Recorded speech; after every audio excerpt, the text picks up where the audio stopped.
Selamat pagi Bapak Ibu yang terkasih dalam nama Tuhan Yesus. Terimalah salam damai sejahtera. Shalom.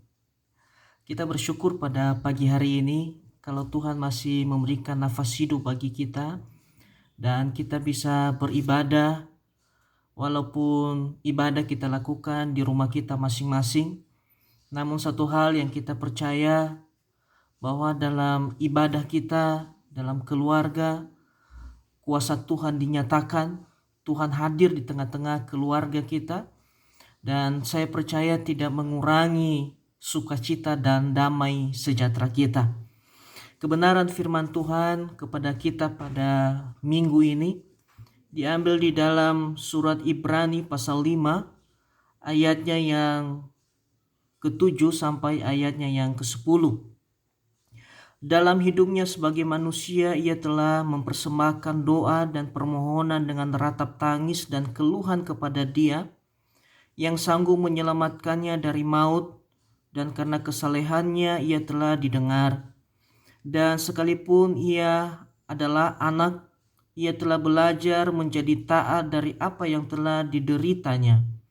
Dan sesudah ia mencapai kesempurnaannya, ia menjadi pokok keselamatan yang abadi bagi semua orang yang taat kepadanya. Dan ia dipanggil menjadi imam besar oleh Allah menurut peraturan Melkisedek. Bapak Ibu yang terkasih dalam nama Tuhan Yesus, minggu-minggu ini kita masuk dalam minggu-minggu kesengsaraan, memperingati kesengsaraan Tuhan Yesus. Dan kebenaran firman Tuhan ini Bapak Ibu memberikan beberapa hal kepada kita. Dan mungkin Bapak Ibu sudah menerima khotbah lewat grup WA yang lewat tulisan yang disampaikan oleh sinode. Namun pada kesempatan ini saya ingin membagikan juga kepada Bapak Ibu poin-poin yang memang harus kita lakukan sebagai jemaat Tuhan, khususnya di jemaat GNKP Indonesia Jemaat Kalvari Bandung. Nah, lewat kebenaran firman Tuhan ini ada beberapa hal yang memang harus kita lakukan, yang harus kita kerjakan sebagai orang percaya. Atau lebih dalamnya, apa yang harus kita teladani dari kehidupan Tuhan Yesus. Apa yang harus kita teladani dari kehidupan Tuhan Yesus. Yang pertama Bapak Ibu yang harus kita teladani adalah Yesus hidup di dalam doa. Kita bisa melihat di ayat yang ke-7 dikatakan dalam hidupnya sebagai manusia ia telah mempersembahkan doa dan permohonan. Sebagai orang percaya Bapak Ibu, maka kita juga harus hidup di dalam doa. Sebelum Tuhan Yesus ditangkap, sebelum dia disalibkan, sebelum dia dihukum, maka yang Yesus lakukan, dia berdoa kepada Bapanya. Doa merupakan tanda bahwa kita membutuhkan Tuhan dalam hidup kita sebagai orang percaya. Saya selalu katakan di dalam khotbah saya bahwa orang yang berdoa adalah orang yang membutuhkan Tuhan dalam hidupnya. Untuk itu Bapak Ibu, mari kita hidup di dalam doa. Ada banyak mengatakan bahwa banyak berdoa, banyak berkat. Sedikit berdoa, sedikit berkat.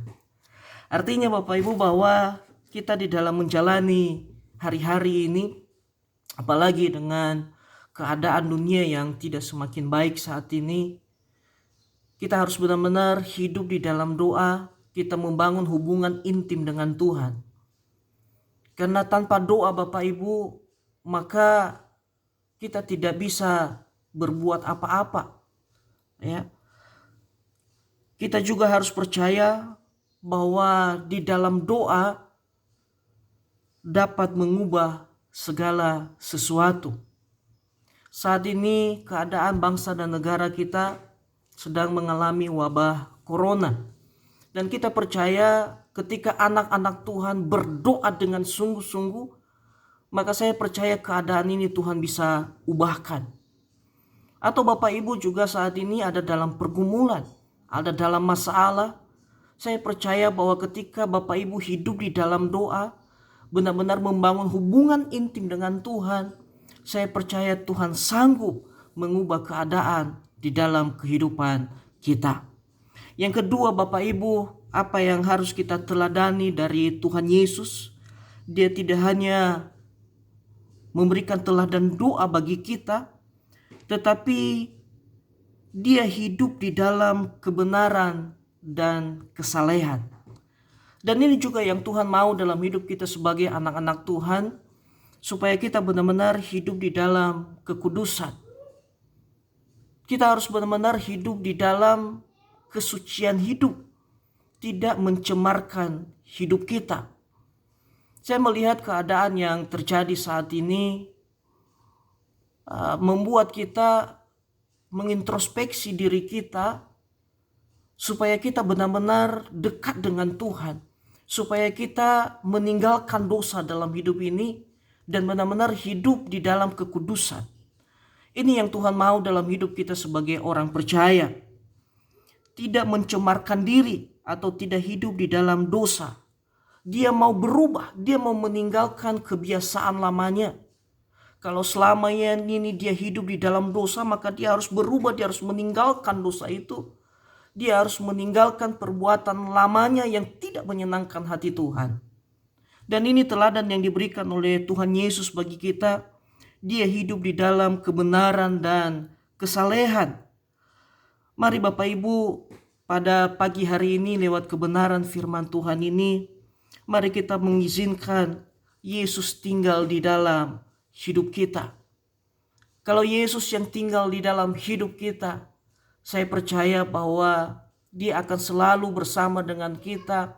Dia akan selalu menguatkan kita. Dia akan selalu mengingatkan kita supaya kita tetap hidup di dalam kebenaran.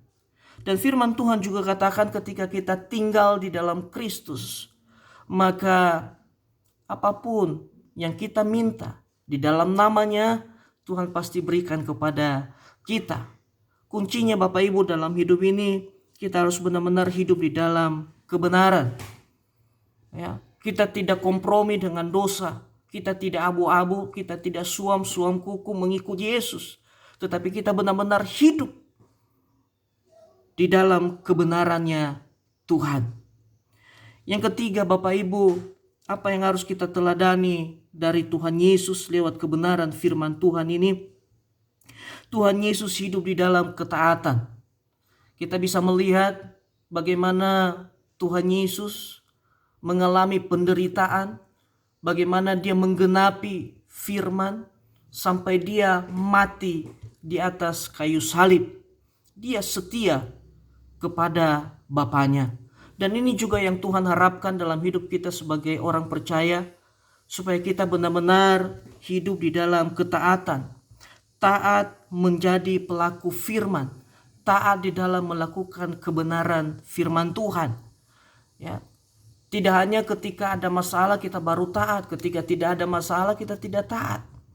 Ya, kalau kita di gereja, kalau dikatakan kepada kita ketika firman Tuhan disampaikan jangan ada yang keluar masuk, kita harus belajar taat. Ya. Kalau Tuhan katakan engkau harus beribadah, mari kita beribadah dengan sungguh-sungguh kepada Tuhan. Yesus taat kepada Bapaknya, bahkan Yesus setia sampai mati.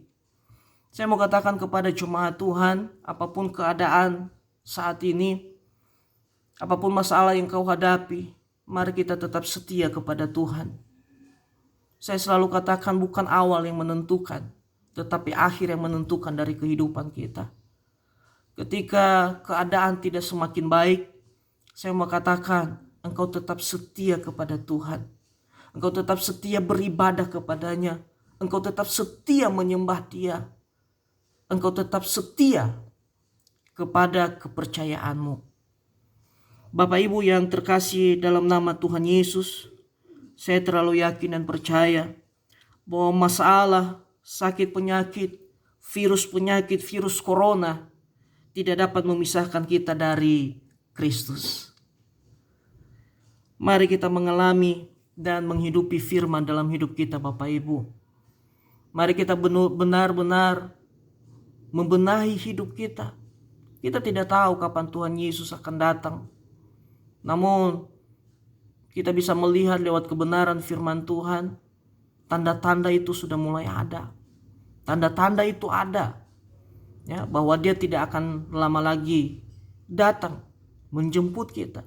Untuk itu mari kita mempersiapkan diri kita Bapak Ibu. Kebenaran firman Tuhan hari ini ada 3 pesan Tuhan bagi kita. Yang pertama, hiduplah di dalam doa. Yang kedua, hidup dalam kebenaran dan kesalehan hidup. Dan yang ketiga, hidup di dalam ketaatan. Kiranya Tuhan memberkati kita dan Dia terus memelihara kita. Dan Tuhan Yesus menutup bungkus kita dengan kuasa darahnya.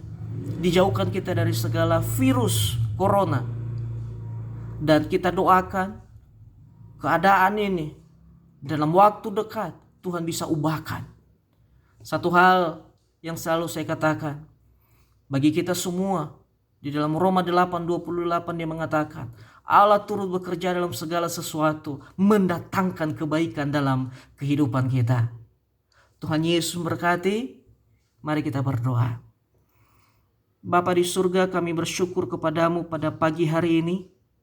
Kalau Tuhan masih memberikan kesempatan bagi kami untuk beribadah dalam keluarga kami dan mendengarkan kebenaran firman-Mu. Tuhan, Engkau tolong kami di dalam meneladani kehidupan-Mu. Dan biarlah kami memiliki karakter Kristus dalam hidup kami. Di tengah-tengah tantangan, di tengah-tengah pencobaan yang ada saat ini, Tuhan kuatkan kami, teguhkan iman kami. Sebagai hamba Allah, aku berdoa bagi seluruh jemaat-Mu, diberkati mereka Tuhan, dikuatkan mereka di dalam menjalani setiap proses yang Tuhan izinkan terjadi dalam kehidupan mereka. Kami berdoa untuk bangsa kami, dipulihkan bangsa kami Bapa. Kami berdoa untuk gereja kami, GNKP Indonesia, mulai dari sinode, distrik, dan jemaat, diberkati oleh Tuhan. Maka kami berdoa bagi seluruh jemaat, khususnya jemaat GNKP Kalvari Bandung, diberkati mereka semua Bapa, dilindungi mereka, dicukupkan segala kebutuhan dan keperluan mereka. Terima kasih Tuhan, Engkau terus memberikan kepada kami kesetiaan sampai Tuhan Yesus datang menjemput kami. Biarlah damai sejahtera Allah yang melampaui segala akal akan terus memelihara hati kami dan pikiran kami. Dan akhirnya terimalah berkat Tuhan. Tuhan memberkati engkau dan melindungi engkau. Tuhan menyinari engkau dengan wajah-Nya dan memberi engkau kasih karunia.